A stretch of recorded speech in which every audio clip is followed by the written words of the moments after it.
Hello students, welcome to CUET Hindi medium channel. मैं Roshan sir एक बार फिर से आप सभी का स्वागत करता हूं। अपनी टॉपिक वाइज सीरीज को और आगे बढ़ाते हुए आज अपन एक बहुत ही शानदार टॉपिक को डिस्कस करेंगे, जो डेरिवेशन आप सभी के बोर्ड एग्जाम्स में बहुत बार आता है।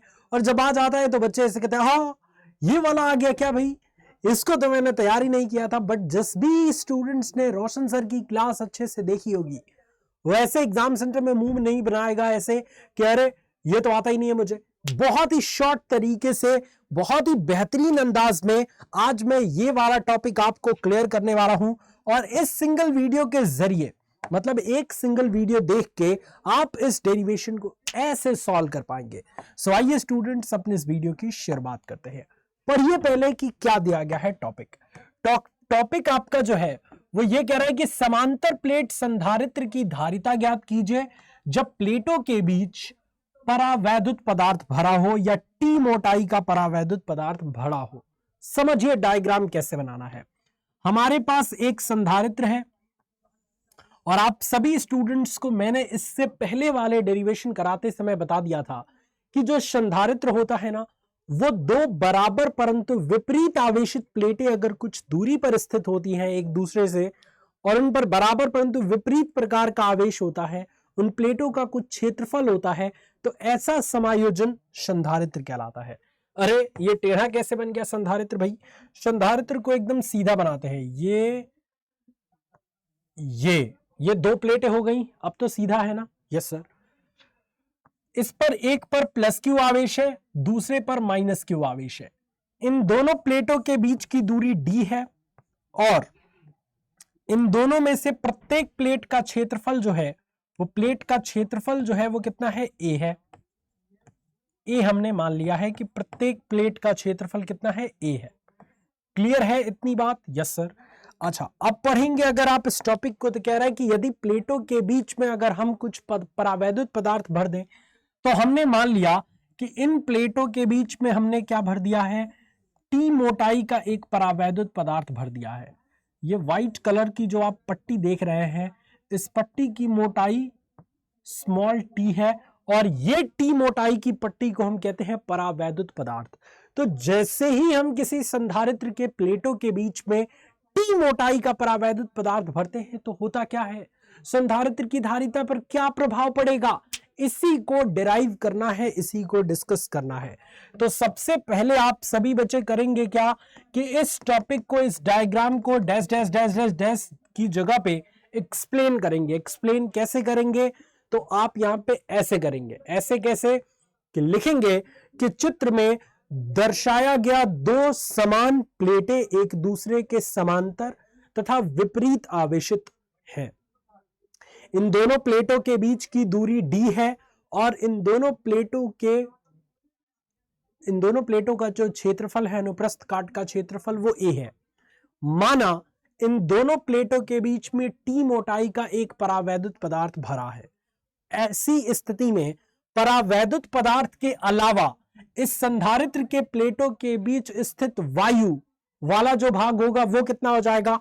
तो देखिएगा जरा, ये टोटल दूरी डी है, इतनी दूरी में परावैद्युत पदार्थ भरा है, तो प्लेटों के बीच जो खाली जगह बचा वो कितना बचा? तो वो बचा कितना? वो बचा डी माइनस टी।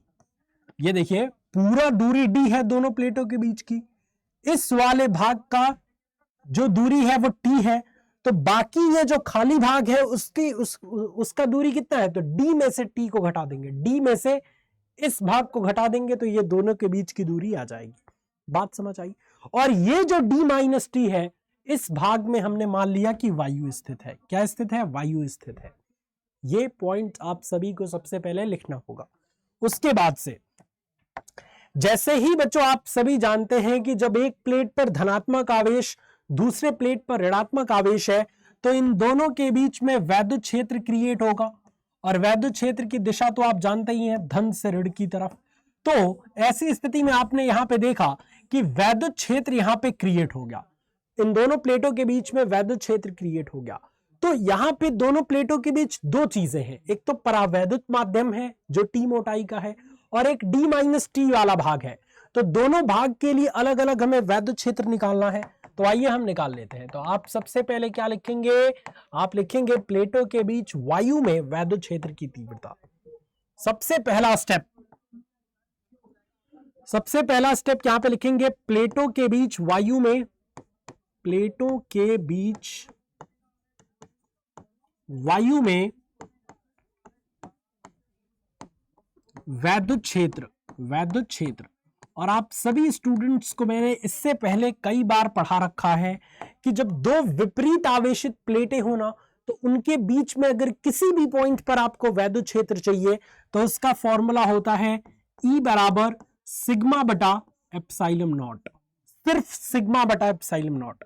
और E नॉट हम इसलिए लिख दे रहे हैं क्योंकि नॉट हमेशा वायु के लिए लिखा जाता है। तो E नॉट यह दर्शा रहा है कि प्लेटों के बीच में जो ये वायु वाला भाग है, यहां पे वैद्युत क्षेत्र की तीव्रता इतनी है, ठीक है। परंतु एक चीज और आप जानते हैं, यहां पे लिखेंगे चूंकि हम जानते हैं कि सिग्मा बराबर होता है क्या, Q बटा A। तो जब आप सिग्मा का मान जानते हैं तो ऐसी स्थिति में अब आप यहां से इसको और एक्सपेंड करके लिख सकते हैं E नॉट बराबर Q बटे में A एप्सिलॉन नॉट। समीकरण नंबर 1 इसको अपन ने मान लिया। किसी को कोई दिक्कत? ये जो आया है, ये पता है क्या आया है, ये वैद्युत क्षेत्र का मान आया है। कहां पे?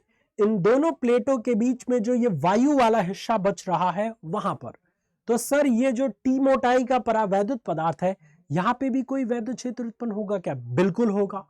और जो वहां पे वैद्युत क्षेत्र उत्पन्न होगा उसका मान कैसे निकालेंगे? तो उसका मान भी सेम इसी तरीके से निकालेंगे और लिखेंगे क्या, प्लेटों के बीच परावैद्युत माध्यम में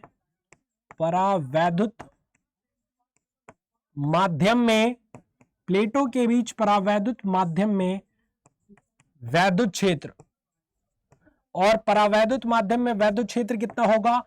सेम इसी के अकॉर्डिंग E बराबर हो जाएगा कितना, सिग्मा बटा के एप्सिलॉन नॉट। क्यों? क्योंकि ये जो परावैद्युत माध्यम है ना, इसका परावैद्युतांक K है, और यहां पे जो वायु था हमारा, तो वायु का परावैद्युतांक K बराबर 1 होता है। तो इसीलिए हमने यहां पे K की जगह पे 1 रख दिया, तो सिग्मा बटा एप्सिलॉन 0 हो गया। बट यहां पे तो K इसका मान ही है, इसलिए K एप्सिलॉन नॉट हमने लिख दिया। इसी तरीके से अगर आप सिग्मा की वैल्यू Q बटा A यहां पे भी रखते हैं तो क्या आ जाएगा, यहां पे आ जाएगा आपका E बराबर क्या आ जाएगा, Q बटे में K A एप्सिलॉन नॉट। समीकरण नंबर 2। आपको वैद्युत क्षेत्र का मान मिल गया। अब आप सभी स्टूडेंट्स जानते हैं कि जैसे ही किसी संधारित्र को बैटरी से कनेक्टेड किया जाता है तो इनके सिरों पर विभव उत्पन्न हो जाता है। तो अब इस स्थिति में संधारित्र को कनेक्टेड करने पर संधारित्र के दोनों प्लेटों के बीच विभवांतर यहां पे लिखेंगे इस प्रकार, संधारित्र के वैद्युत क्षेत्र के कारण संधारित्र के प्लेटों के बीच उत्पन्न कुल विभवांतर,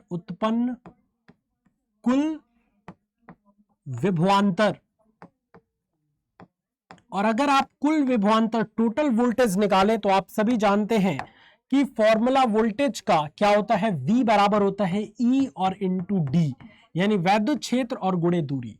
वैद्युत क्षेत्र के पदों में इसीलिए बच्चों हमने यहां पे निकाला है क्योंकि आप सभी जानते हैं कि वैद्युत क्षेत्र का मान हमने निकाल लिया है वायु में और साथ ही साथ परावैद्युत माध्यम में भी। तो इसीलिए जो वोल्टेज का फॉर्मूला लगेगा वो इस अकॉर्डिंग लगेगा। तो टोटल वोल्टेज अगर आप निकालेंगे तो कितना आ जाएगा, V बराबर सबसे पहले वायु वाले भाग में कितना वोल्टेज उत्पन्न हो रहा है, तो वायु वाले भाग में वोल्टेज उत्पन्न करने के लिए वायु वाले भाग में वैद्युत क्षेत्र की तीव्रता और इंटू वायु वाला भाग कितना है इस संधारित्र के प्लेटों के बीच, तो D माइनस टी वाले भाग में वायु है। पूरा भाग में जो है, पूरा भाग के दोनों प्लेटों के बीच की दूरी D है, T वाले हिस्से में परावैद्युत पदार्थ है, तो वायु कितने हिस्से में है, तो D में से T को घटा देंगे उतने हिस्से में वायु है। तो वैद्युत क्षेत्र की तीव्रता तो वायु के लिए लिख दिया और D माइनस टी इतने हिस्से में वायु है। ये भी कुल वोल्टेज नहीं हुआ, ये तो सिर्फ वहां तक का वोल्टेज हुआ जहां तक वायु है प्लेटों के बीच। परावैद्युत माध्यम में कितना वोल्टेज हो जाएगा, तो E और इंटू परावैद्युत पदार्थ कितने हिस्से में है, तो T दूरी के बीच में परावैद्युत पदार्थ है, ET हो गया। अब आप यहां पे क्या लिखेंगे, समीकरण नंबर 3, इसको क्या लिख देंगे बच्चों, समीकरण नंबर 3। समीकरण हम इसीलिए लेके चलते हैं ताकि सारी चीजें आपको आसानी से समझ आए। यहां पे लिखेंगे समीकरण नंबर 3 में E तथा E0 का मान रखने पर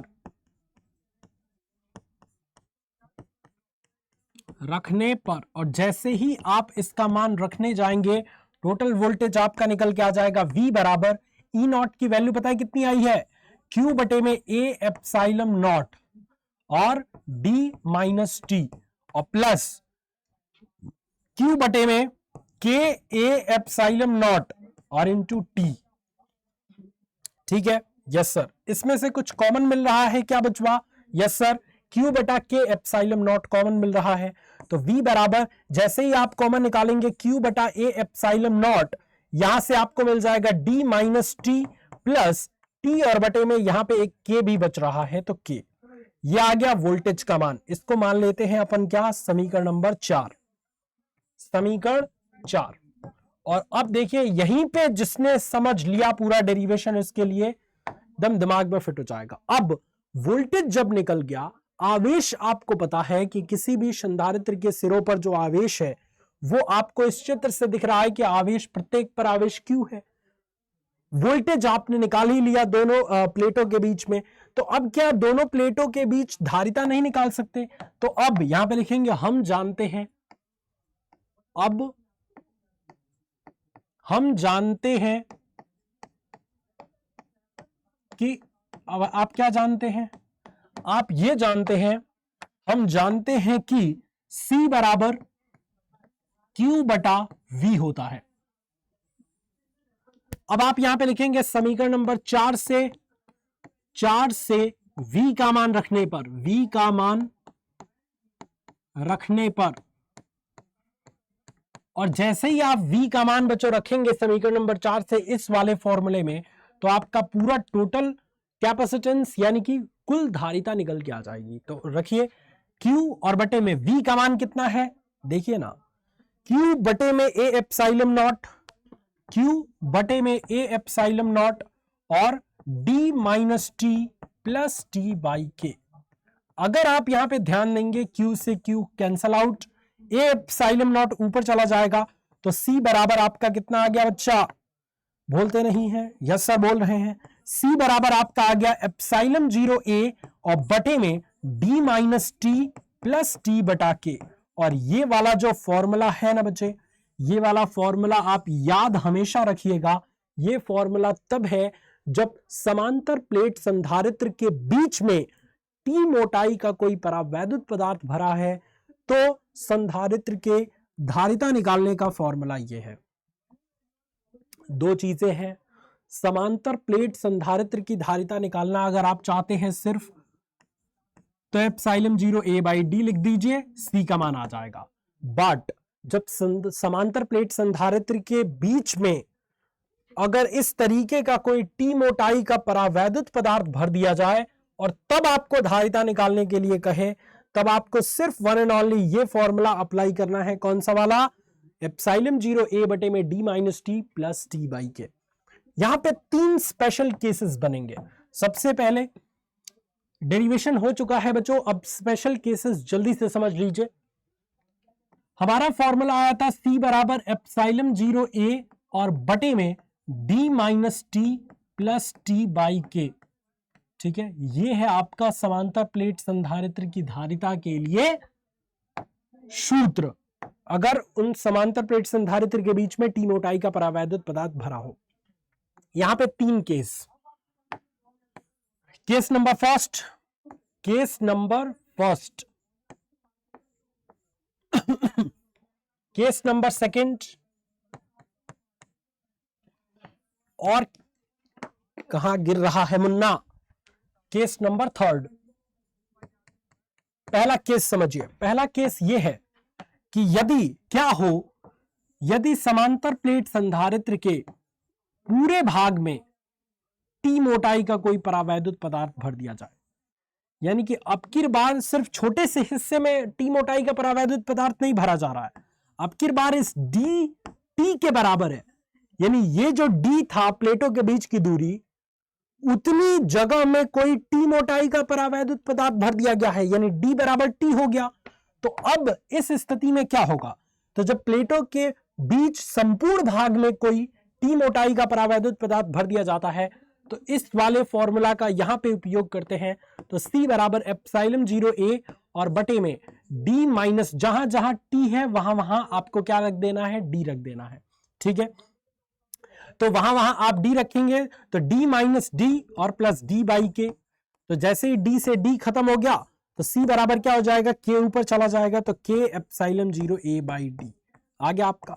और मैंने समांतर प्लेट संधारित्र की धारिता पढ़ाते समय भी बताया था कि यदि समांतर प्लेट संधारित्र के बीच में अगर कोई ऐसा परावैद्युत भरा है जिसकी मोटाई प्लेटों के बीच की दूरी के बराबर है, तो ऐसी स्थिति में इतना फॉर्मूला आएगा। दूसरा केस ध्यान दीजिएगा, यदि प्लेटों के बीच प्लस क्यू माइनस क्यू संपूर्ण भाग में वायु भरा हो, तब क्या होगा। तो वायु का चूंकि आप सभी जानते हैं बच्चों की परावैद्युतांक K बराबर 1 होता है, तो वायु का परावैद्युतांक जब K बराबर 1 हो जाएगा तो इस वैल्यू में पुट करेंगे तो C की वैल्यू कितनी आ जाएगी, यहां से पुट करिए, तो C बराबर एप्सिलॉन 0A और बटे में D minus T plus T और बटे में 1 से भाग भी देंगे तो T ही आएगा, इस T से ये T खत्म, तो C बराबर एप्सिलॉन 0A बाई D। ये वाला फॉर्मूला तब यूज करेंगे जब समांतर प्लेट संधारित्र के बीचों में सिर्फ और सिर्फ प्लेटों के बीच में वायु भरा हो, ठीक है। तीसरा, क्या हो अगर हम समांतर प्लेट संधारित्र के प्लेटों के बीच, क्या हो यदि हम समांतर प्लेट संधारित्र के प्लेटों के बीच टी मोटाई का कोई धातु, ये धातु की प्लेट हो, धातु की प्लेट हो टी मोटाई का, तब क्या होगा। तो आप सभी जानते हैं कि धातुओं के लिए जो परावैद्युतांक का मान होता है वो इन्फिनिटिव होता है, और जैसे ही धातुओं के लिए आप परावैद्युतांक का मान इन्फिनिटिव करेंगे, ये वाला फॉर्मूला यहां यूज हो जाएगा, एप्सिलॉन 0A और बटे में D minus T plus T और बटे में K की जगह पे इन्फिनिटिव से किसी भी चीज में भाग देते हैं, 0 हो गया, तो एप्सिलॉन 0A और बटे में D माइनस T। ये फॉर्मूला बच्चों तब यूज करेंगे आप जब प्लेटों के बीच में T मोटाई का कोई धातु की प्लेट भरी होती है। उम्मीद है आज की क्लास के माध्यम से आप ढेर सारी चीजें सीख पाए होंगे और ये डेरिवेशन आपके लिए काफी ज्यादा इजी हुआ होगा।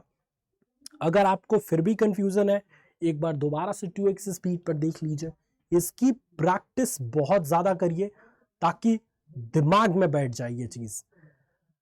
अच्छा, एक और चीज कि संकल्प बैच हम लोगों का स्टार्ट हो रहा है, जिस बैच में आप बेहतरीन तरीके से अपनी क्लास 12th और CUET की तैयारी कर सकते हैं, ठीक है। संकल्प बैच क्या है, इस बैच के जरिए आप क्लास 12th में अगर आप पढ़ रहे हैं, स्टूडेंट हैं, तो क्लास 12th की भी और CUET एग्जाम की भी तैयारी कर सकते हैं एक साथ। इसके लिए आपको अड्डा 24/7 की वेबसाइट पर या ऐप पर जाना है और वहां पे CUET साइंस इन हिंदी सेलेक्ट करना है और वहां पे बैच खरीदते समय Y765 कोड को अप्लाई करना है और सबसे ज्यादा डिस्काउंट आपको इस कोड पे मिल जाएगा, पैसे काफी बचेंगे और पूरे बैच में एनरोल करके आप हमारे साथ बहुत सारी चीजें सीख सकते हैं। Bye bye, take care, love you all, जय हिंद।